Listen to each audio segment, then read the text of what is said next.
If you're anything like me, like learning anatomy through sports injuries, this is episode 25. Y'all wanted some hockey? Here, damn. Marc Staal, March 5th, 2013. 3 angles from NBC. Thank you so much. Marc is the guy that just got hit in the face with a hockey puck. He's down and in pain. Hands covering the face. Second angle. Thank you, NBC. Slap shot by this guy. Deflects off of this stick up into Marc's face.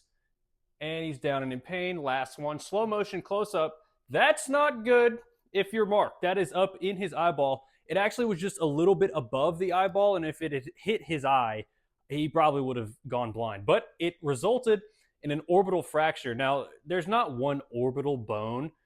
There's actually like 8 million of them, so I'm only going to include the one that was broken, and that was the frontal. The frontal bone is this big one at the front of your skull that you hit, and you can touch yourself. And then there's all these small ones behind the eye, but really I think the frontal was the most involved.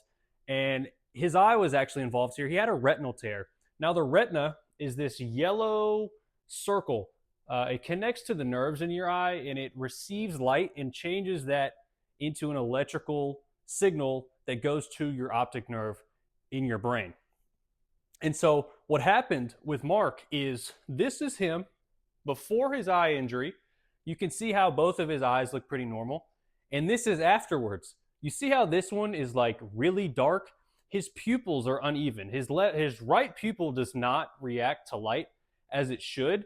And that's because of the retinal damage. So it's going to be like that forever. And he ended up continuing to play, but what did happen to Marc Staal? So he left the game and missed the remainder of the season. Now, these hockey players are absolutely built different because he returned in game 3 of the first round of the postseason. But he had to leave because he was disoriented and dizzy. And obviously that makes sense because your eyes are connected to your vestibular system, which involves like balance in your inner ear. And we'll talk about that here in a moment. But he had to leave and he had to get shut down for the rest of the season. So it took about a year to fully recover from this. And a recovery from this would include a lot of vestibular training. So in your inner ear, that's your vestibular system really, and it helps you balance. And it's connected to your eyes in a way that the vestibular ocular reflex, it's connected to your eyes because your eyes see where you need to be.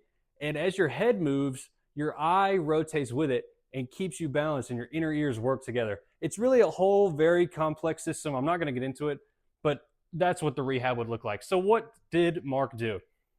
Well, he decided to wear a visor after this injury, and he actually became a big proponent for visors and thought it was a good idea to make them mandatory.